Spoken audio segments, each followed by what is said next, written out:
Welcome to the Collective Unconscious Podcast. I'm Dr. Damian Tillman. Hi, I'm Dr. Sheena Suchdev. Welcome to our podcast. Today we have Dr. Kyle Faust on our show today. He is a clinical psychologist. He's currently at Home Base, which is part of the Massachusetts General Hospital. Home Base is a program dedicated to working with veterans, active duty service members, and their families struggling with the invisible wounds of war, such as PTSD, TBIs, and other anxiety disorders, depression, substance use disorders, and so on. He's also an instructor at Harvard Medical School and works as a consultant at Johns Hopkins Medical School at the Department of Neurology. In addition to working on research, the majority of his time at Home Base is spent providing treatment for PTSD for their intensive clinical program. So he is the person we want to talk about for PTSD. Welcome, Kyle. Thank you. Thank you for having me, and glad to be the first guest here.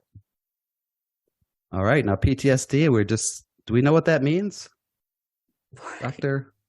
Yeah. So I'm happy to break down the different symptoms of PTSD. So PTSD stands for post-traumatic stress disorder.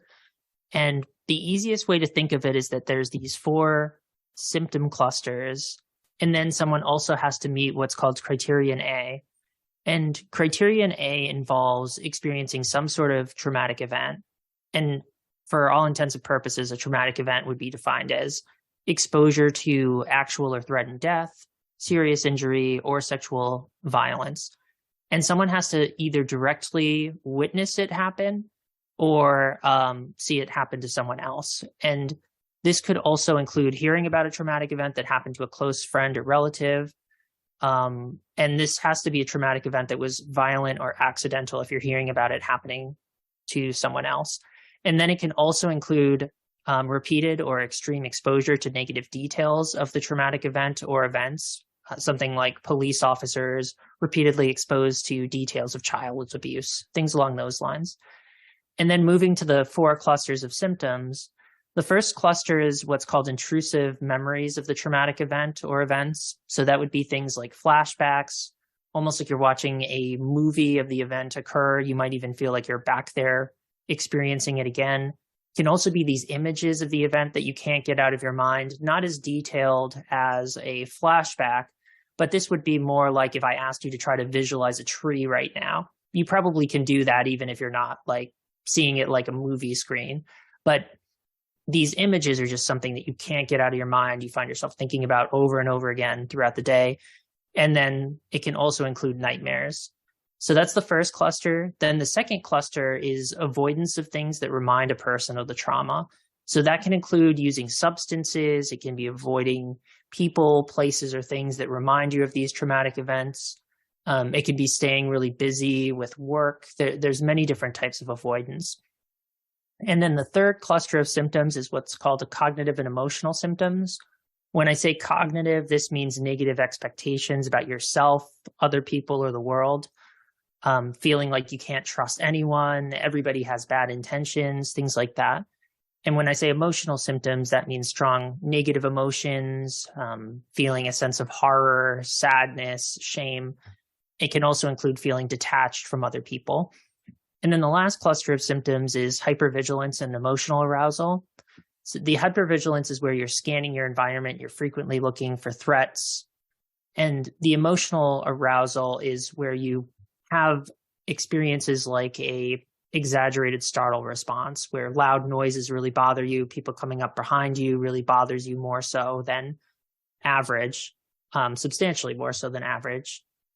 And then because this hypervigilance and emotional arousal can be very difficult, it can lead to difficulties with sleep, anger, problems with concentration, and so on. So I know that's a long answer, but those are most of the symptoms. And then one other thing I should add, since it's important too, is that these symptoms have to last for at least a month. If it's any shorter than a month, we don't know yet if it's PTSD. And the vast majority of people that experience a trauma in the beginning show these types of symptoms. For a decent portion of people, the majority, in fact, eventually those symptoms will go away before a month is over. So, but there is a percentage that the symptoms remain, and that's when we start to see PTSD. So what are you seeing as the most effective treatments for PTSD? And do they help individuals recover from the condition? So there's a few different treatments out there that fortunately are known to be quite effective. And the most effective ones are either prolonged exposure or cognitive processing therapy. They're about equally as effective in treating PTSD. So they're considered the gold standards of PTSD treatment at this current point in time, at least when it comes to therapy. There's other approaches that are fairly effective as well, things like EMDR or cognitive behavioral therapy for PTSD. But the research really indicates at this time that the prolonged exposure, which is also PE, or the cognitive processing therapy, which is shortened to CPT, are the most effective. So both the PE and CPT primarily focus on reducing avoidance. When I was mentioning that cluster of symptoms earlier, the avoidance is that main focus because it's one of the major causes of PTSD. So by treating avoidance, the other symptoms of PTSD are typically also reduced. PE does this by a combination of two types of exposures. And the first is imaginal exposure, which involves a patient talking about their most traumatic memory repeatedly in the sessions. And although that's very difficult to do, it develops what's called habituation, which helps a person become desensitized, and eventually they're able to talk and think about the traumatic event while experiencing much less distress than they did previously. And then the second part of PE treatment involves what's called in vivo exposures. And these require developing a hierarchy of people, places, and things that a patient has been avoiding because these things remind them of the traumas. Few examples would be things like grocery stores, malls, concerts, and so on. And you would want to start with the easier ones and then work your way up to the more difficult ones. And you want to stay in those locations repeatedly for about 40 to 50 minutes each time, or stay there until the level of distress you're experiencing is reduced by about 50%. There's something called the SUDS, which is the subjective units of distress scale, which we use to try to measure a person's level of distress. If that goes down by 50%, you're on the right track. This also helps a person develop that habituation so that these places start to become much more comfortable with time. And then moving to the cognitive processing therapy, the second approach focuses on reducing avoidance and having a patient spend time processing their most traumatic event via writing exercises. But it also focuses on thoughts that have changed as a result of the traumatic events. And those altered thoughts are what are called stuck points, and they cause a person to get stuck in the symptoms of PTSD and just experiencing them over and over. By identifying and changing those thoughts, a person can become unstuck from the symptoms of PTSD and begin to reclaim various aspects of their lives. And although both of these treatments can be very challenging, the good part is they do tend to be very effective, and they're able to help the majority of patients in recovering from their symptoms of PTSD. As I mentioned, there's other treatments for PTSD that can also be effective besides therapy. Things like certain medications can help, although the therapeutic outcomes are typically best with a combination of medication management and therapy. And then there's a few other novel treatments that are being worked on. Things like psychedelics might have some promise in treating PTSD, although they'll likely require some additional research to determine just how effective they are. And then there's also, as kind of a last thing, there's certain FDA-approved PTSD treatments out there, like FreeSpira, which is a new technology-based intervention that can also be effective. Great. Now, I do want to drill down into those a little bit in a second, but I want to go back to like the symptoms and to the idea of a traumatic event. Typically, when we think about that, we think of like going to war or witnessing or experiencing an assault. What are some other kind of traumatic events that clients could deal with? And could it be anything? Could it be absolutely anything, or is there some sort of limit to them? Yeah, so good question. If we're looking at criterion A, which is really the way of determining whether it's a traumatic event that could lead to PTSD, it's really broken down into those categories I mentioned earlier. So that would be exposure to actual or threatened death, serious injury, or sexual violence. And then you can either experience those events directly yourself or witness it happen to another person. You can also hear about traumatic events I described there that happen to a close friend or relative. And those events have to be violent or accidental if it's learning that it happened to another person. It doesn't necessarily have to be that way if it happened to you directly. And then that last one, that it can be experiencing repeated or extreme exposure to negative details of a traumatic event or events, like police officers being repeatedly exposed to details of child abuse, or anyone that has to pick up dead bodies. A number of these traumatic events are not necessarily related to war. And I think a lot of people sometimes have this misunderstanding that, oh, the only one who can have PTSD, the only person that can have PTSD is someone who served in combat. I hear that all the time with the patients I work with, even other veterans and active duty service members. Oh, well, I wasn't exposed to combat, so there's no way I can have PTSD. And as I mentioned, there's a number of other types of events that can be considered traumatic. So you don't have to just be in combat. You don't have to be a veteran or an active duty service member. These traumatic events can happen to anyone. In your experience, do clients generally do they know they have PTSD, or is it something they kind of minimize or aren't aware of? It varies a lot. Oftentimes, if they're coming into home base, especially for our intensive clinical program, they usually have at least some information on what's going on. Usually their family members are starting to notice how much they're struggling.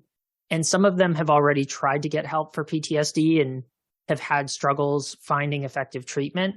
So for some of them, they realize that they probably have it. But then there's other folks, especially some of the active duty service members, who have no idea what's going on. And they're struggling and suffering, but either they don't want to acknowledge that that's occurring, or they're not really sure what's going on at all. So there's a lot of times that people will come in, especially if family members have pushed them in, where they want to deny that they're really experiencing any problems. And especially for active duty service members and veterans, oftentimes there's this negative stigma about PTSD or any sort of mental health conditions, making them feel even more like they don't want to report these symptoms to other people. And sometimes they're in denial that they're even experiencing these symptoms. Is it something, so what is the stigma? Is the stigma is that you're supposed to kind of suck it up and not kind of experience this? Yeah, especially in the military. There's now things are fortunately starting to change, but there's still, especially for those who are in special forces, I think there's often a very negative stigma that can still exist. And there are definitely exceptions to that. Fortunately, the military has been doing a lot more to address these concerns because they realize how serious they are. But a lot of individuals can feel like, I can't report this. I'm going to lose my job if I bring it up. If I'm trying to share this with the therapist on base, that therapist is going to show these notes to everybody else. And so, yeah, there's a lot of negative thoughts about that. And then there's a lot of this perspective of, like, as you said, I just have to suck this up. I can deal with it. I have to be strong. Yeah, I'm weak. I don't want people to think I'm weak. I'm not a weak person. Only weak people have these symptoms. Yeah, these are sometimes the common. I was curious, and I don't know if you would know the answer to this, but would anything in particular for a person predispose them to PTSD? And I'm asking that because I'm wondering, like, if there's a lot of people who see a battle and come back, why would some people have PTSD and some people wouldn't? So it's a combination of things. First, it's a combination of the genetic predisposition. Certain people are genetically predisposed to have a higher likelihood of developing PTSD. So that's one factor. And then the environment can be another big factor. So if a person has already experienced traumas in their life, oftentimes that makes them more susceptible to future traumas. And that's an interesting one because some people would be like, oh, well, if they've already experienced traumas, then why would this impact them that way? But so, like, some people, maybe it can develop more resilience, but for others, it's like they've already been through so much. And then this just makes it even harder. It can sometimes be the straw that broke the camel's back, so to speak. And then on top of that, another big factor of the environment is the avoidance piece I was mentioning. The avoidance is something that's much more likely to lead to PTSD continuing. If somebody isn't avoiding, then there's a higher likelihood they'll be able to recover from PTSD on their own. That's really interesting. Mm-hmm. Yeah, I mean, there used to be, I feel like back in like World War II, like when people came back from World War II, it was pretty common, like they just wouldn't talk about their experience at all. It's like off limits. And I don't know, does that mean they're avoiding it, or is that like they're finding their own ways to process it? I guess it'd be hard to speculate. Yeah, it's a good question, because like in the older days, it was just called being shell-shocked, so to speak. And I think that there's been examinations throughout history of symptoms of PTSD. I mean, this is going back. It's hard to say exactly when this started, but it probably goes back as far as wars and real violence has been taking place. That we're not naturally predisposed to experiencing those conditions without it having a certain negative impact for a lot of us. And sometimes we even see that in other animals. Like other animals can have these what we would consider traumatic events happen to them, and anything that reminds them of those events, they start freaking out. We see that most easily in dogs because it's a little more it's a little bit simpler to know when they're experiencing anxiety, because it's similar to what at least visually it's similar to what we see when we experience anxiety. But yeah, if we're going back to, say, World War II, and whether some of the ways people coped with their symptoms back then of PTSD, whether those coping mechanisms were effective, yeah, that would require additional research to really examine how people coped during those times and what was effective and worked. Certainly for some people, they probably did come up with interventions on their own that worked, which is amazing. And probably for a lot of other people, they just avoided and their symptoms got worse. And they figured out other ways of trying to cope that weren't that effective. I mean, substance abuse is one of the big common ones, unfortunately. That makes sense. The stuff they've seen, I'm sure anyone would want to dull that type of pain. That brings me to my next question. What do you see as the long-term effects of PTSD? So with the long-term effects, there's a bunch of different ones that are important to be aware of. So I know when I was talking about the symptoms earlier of PTSD, certainly those can be quite devastating. It's important when I'm talking about long-term effects too, that I don't want to overgeneralize, because everybody experiencing PTSD is impacted in slightly different ways. And they can certainly lead some individuals to isolate significantly and cut themselves off from friends and family. But it can also lead individuals to be unable to function at work, which can lead to them losing their jobs or leaving their jobs because they just feel like they can't handle it anymore. Another long-term effect can be using substances to avoid thinking about the traumatic events. I know I was mentioning that earlier. And of course, that increases the likelihood of developing substance use disorders of different types. And of course, those can be devastating and lead to their own long list of difficulties. There's individuals I've worked with that have PTSD that were able to function despite their symptoms, and they were compensating in ways that are typically rewarded by society. So this would be something like becoming a workaholic. Society usually rewards that, even though it's not healthy in many ways and can lead to some negative consequences. So unfortunately, workaholism can come with some of those negative consequences, neglecting other areas of life. And on top of that, maybe it helps you avoid those PTSD symptoms for a while, but then they start to intensify once the person retires and they can no longer keep their minds busy and off of the traumas. Another symptom that can set in is intense depression, which can certainly lead to thoughts of suicide if it starts to get more severe. And tragically, it can sometimes become extreme enough that it can result in death by suicide, which we see way more than I would like to see happening. It's really a tragic situation. And that's why it's so important that people that are struggling in this way get help, especially if they're starting to seem really depressed and expressing thoughts of suicide. I should mention that if someone is talking about occasionally having some thoughts that it would be better not to be alive, that's not necessarily an indication they're going to try to end their life. But if they start talking about things like having a plan to end their life, or they're thinking about suicide all over and over again, they're feeling hopeless about life, that's when it would be really good to try to intervene and be on the side of err on the side of caution. I bet you it ends a lot of relationships, I imagine, as well. It'd be hard to be married to someone or even just have a family member go through this. What can a person do to support someone who's going through this? Yeah, so that's a good question. And based on what you mentioned there, I would absolutely agree. There's a lot of relationships that are damaged or destroyed because of the symptoms of PTSD. And especially if a loved one doesn't know what's going on and they think that their loved one has just changed or they're just a bad person now, those types of misunderstandings can definitely lead the relationship to end, even though it's more the symptoms of PTSD that are interfering in the relationship rather than your loved one.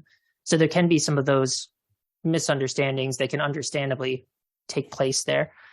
But some of the best ways to support someone experiencing PTSD is to be aware of those symptoms of PTSD and being careful not to assume that just because you know about these symptoms after you've done some research means you know what your loved one is going through.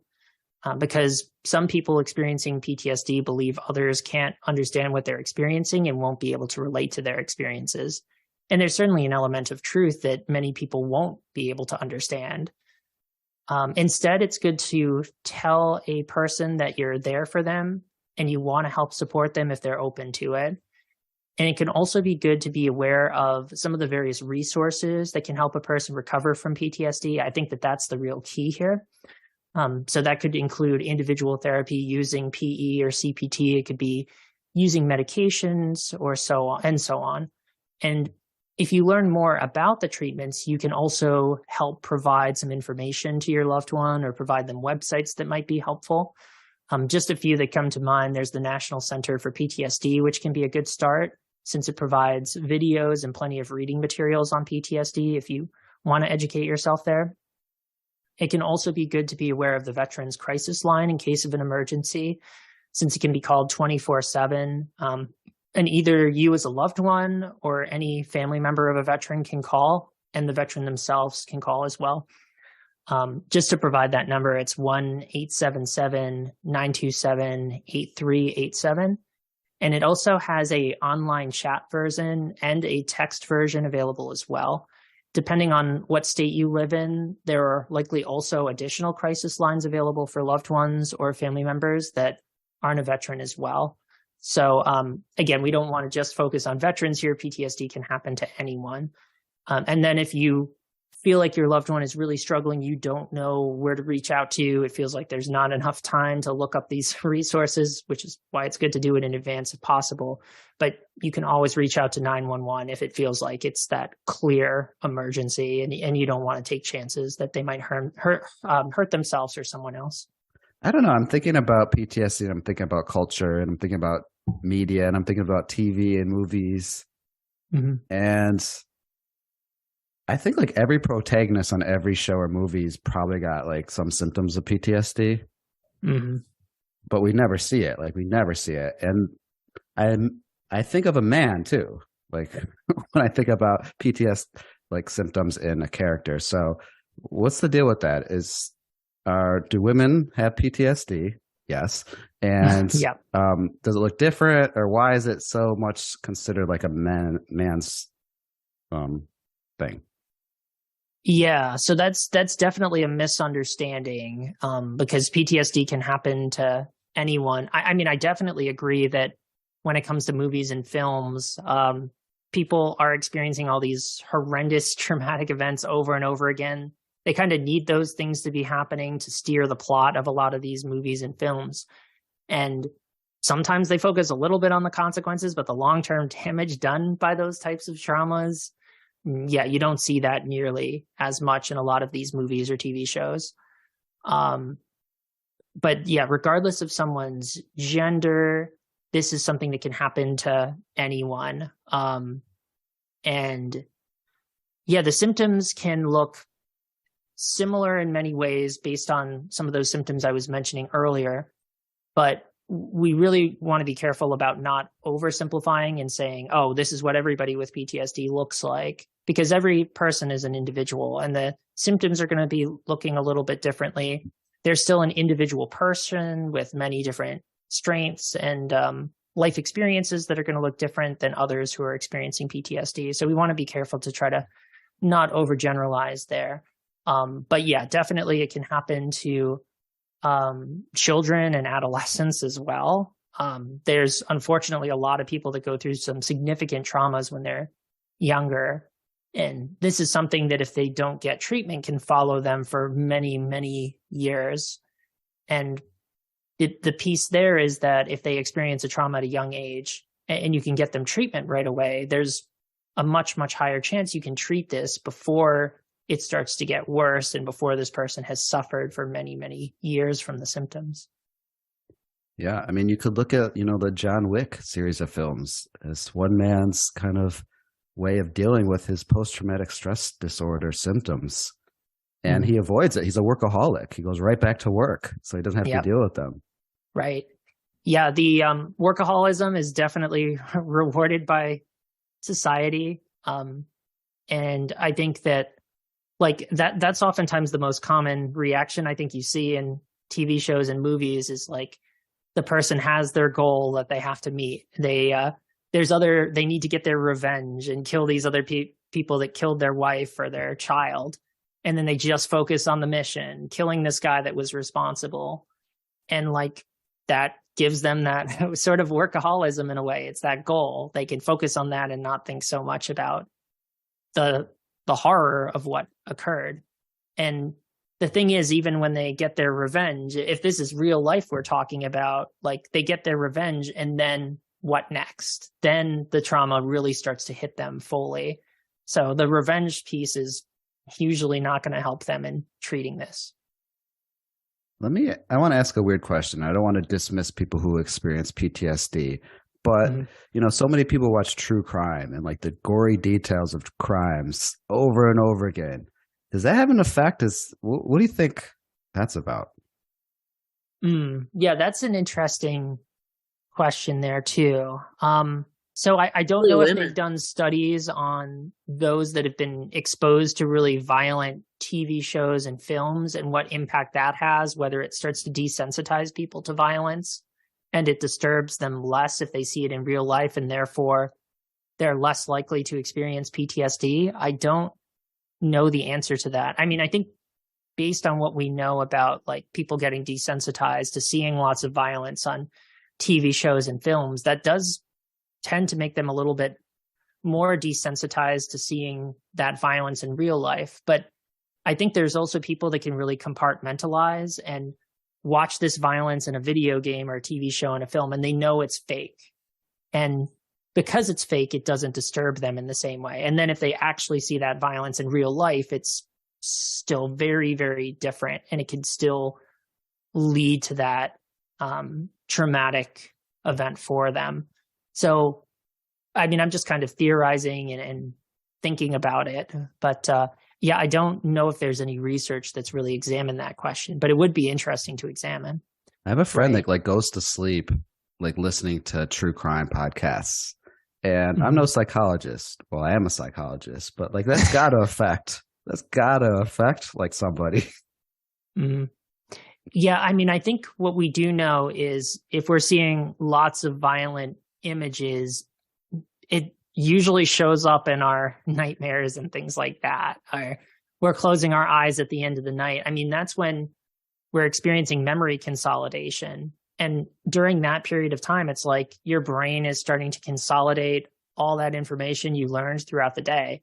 If you're filling it with all these violent, traumatic images, that's when they're going to start showing up. So, I mean, we know that it certainly has that type of impact. And for those who experience PTSD, I know I mentioned the nightmare piece earlier, but yeah, they just find these traumatic events going through their mind when they're sleeping, and they can't escape the images when they're trying to sleep. So that's why Some people will use alcohol and drugs to try to shut their brains down when they're sleeping so they don't have any of these nightmares occurring, because it is really disturbing. Yeah, I find it really important to ask about nightmares, because if you're having frequent nightmares, like there's definitely something wrong. And I don't know if the general public knows that or not, but if you're having nightmares, you need to go to a therapist.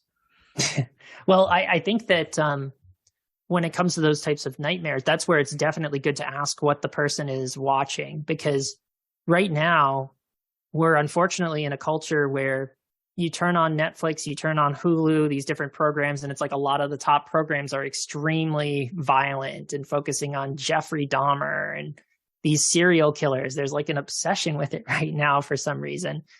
And that's like a train wreck for your brain. It's not good putting those images in your mind all the time. And of course, you're probably going to have an increased likelihood of having nightmares if you're exposing yourself to those images over and over again. Yeah. Yeah, when you were speaking earlier about just, whether something's happening to you, whether something is happening to you, whether you're experiencing it or you're watching it occur, I couldn't help but think about the news and why I can't watch it. I've seen such horrific things on the news that I can't get it out of my mind. Yeah, the news can be extremely disturbing. And I mean, I know that in working with many individuals who experience PTSD, watching news is something that ends up being more triggering than just about anything else. It can either remind them of their traumatic events, or it can make them, and it reinforces the idea that look how dangerous the world is. You watch these constant shootings that it's talking about nonstop, but it doesn't talk about the millions of schools where nothing bad happened that day. It just talks about the shootings. So of course, everyone watching the news is going to think the world is much, much more dangerous than it really is. And of course, the world is very dangerous in many, many places, but watching the news, we would think it's even worse than it really is. Yeah. I mean, this is why my mother watches 1 to 2 episodes of House Hunters before she goes to bed, because the House Hunters, the biggest issue is usually they want more space to entertain. And there's a nice little formula to it. So it's very comforting.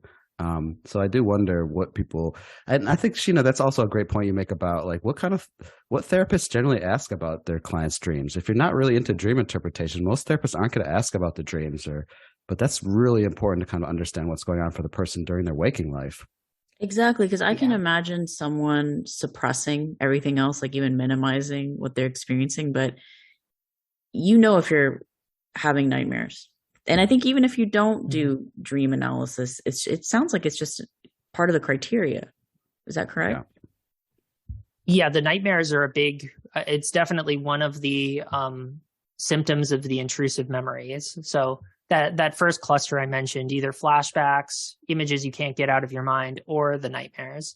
And the nightmares do have to really be focused on the traumatic events. If you find yourself having those types of nightmares many times each week, like that would meet criteria. If you're having nightmares occasionally, everybody has nightmares occasionally unless you're not remembering your dreams. Some people are lucky and they don't remember them.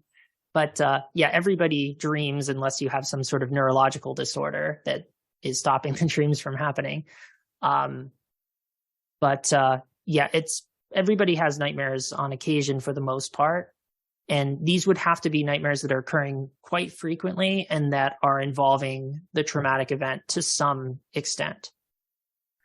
Figuring out like what is the cutting edge kind of treatments for PTSD, and I wanted to crowbar in AI and see if that has something related to treatments of PTSD.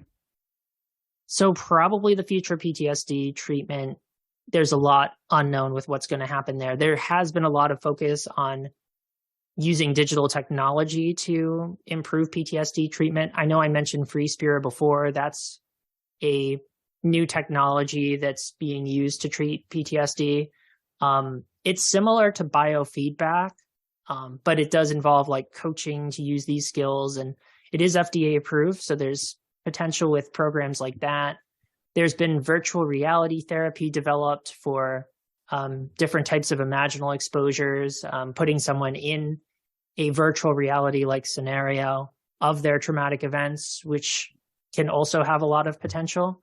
I think they're going to have to figure out a way to make it a lot cheaper and make it easier to change the program, because everybody's traumatic events are going to be different. And if you just use one cookie cutter virtual reality exposure, that's not going to work for most people. So I'm not sure how feasible it is, but I know that they've already developed something like that. And some of the big names in PTSD treatment have been trying to work on it. I know FOA, who developed prolonged exposure, has had interest in it. I think Resnick, I might be mispronouncing the last name, but she's the one who developed CPT, or was one of the individuals who developed CPT. I think she had an interest in it as well. So yeah, there's potential there.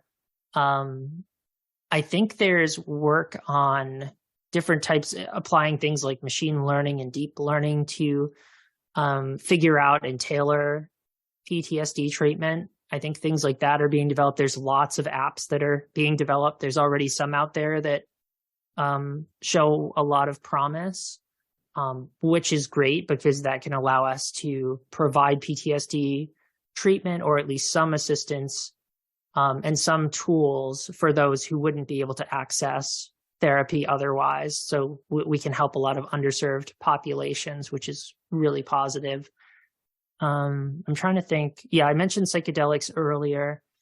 So there could be potential there.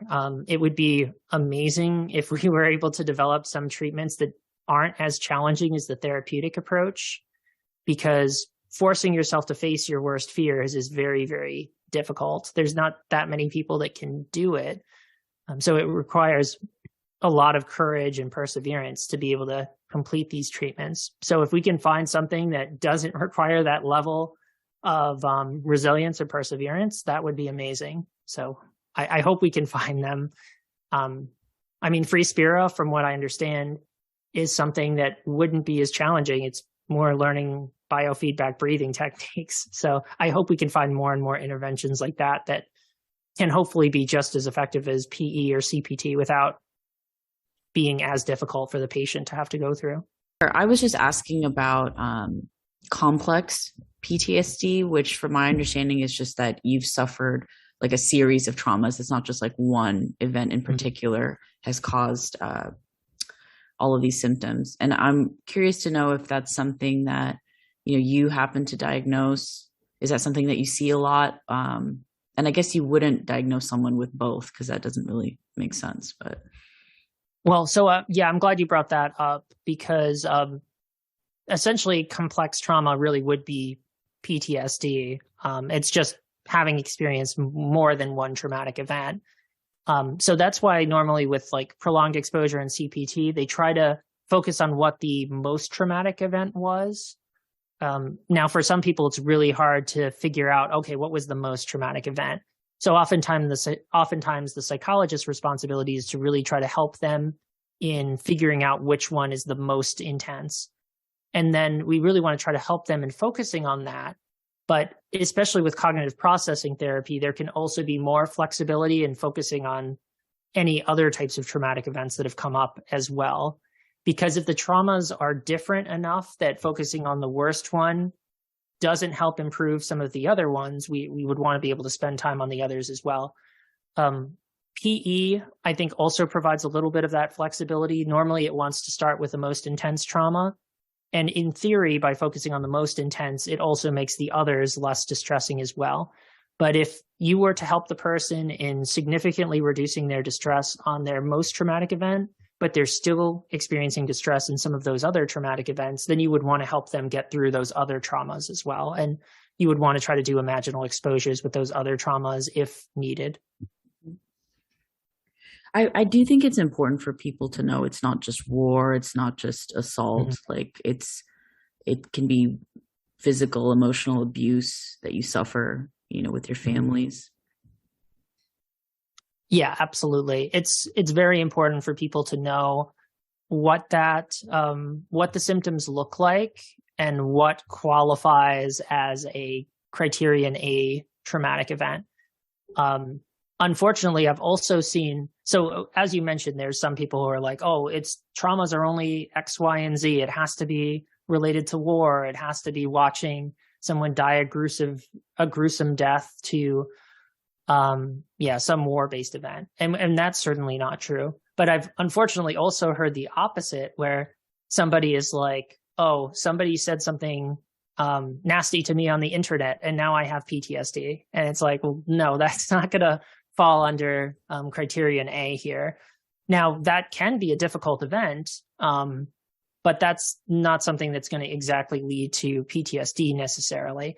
A person could experience the symptoms of PTSD for something like that, in theory, but like even then, if it's not that criterion A I mentioned, it's technically not considered PTSD.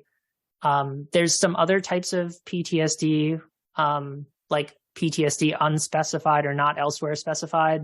Maybe something like that would apply if they're experiencing those other symptoms of PTSD. But yeah, and I don't mean to minimize nasty things people say on the internet, because that can be very difficult. But if we're talking about a pretty minor thing, like a person calling you a mean name or something like that, that's not going to qualify in the criterion A. But if the person threatens to kill you and says, I'm going to show up at your house in a week and kill you, that's different. That could qualify as a potential traumatic event, because then you're fearing for your life and you're worried someone might kill you. That is very different.